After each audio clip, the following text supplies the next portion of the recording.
Nag-aalala ako sa tatay mo. Hindi pa masyado magaling. Tapos dumiretso na kaagad sa trabaho.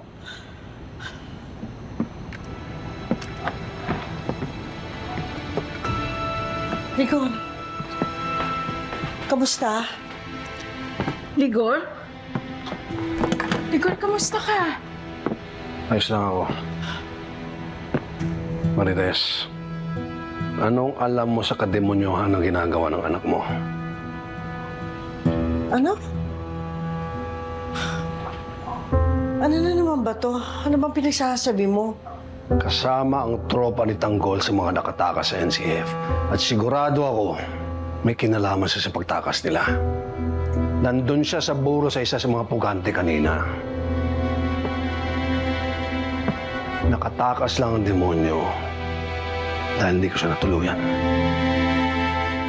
Pero Rigor, hindi naman ibig sabihin na nasa burol si Tanggol ng mga pugante. Meron na siyang kinalaman sa pagtakas sa mga preso. Ginagawa mo ito, ha? Nakaburol din nun ang babaeng kasama niya sa paggawa ng kagaguhan sa loob ng kulungan. Kaya sigurado ako, pinatakas nilang preso para ipagpatuloy nilang negosyo nila. Ibang klase din talaga yung kasamaan ng Tanggol na yan. Siguradong may kinalaman talaga siya sa pagpapataka sa kanila at hindi ako magtataka kung si Tanggol din ang nakabaril sa'yo.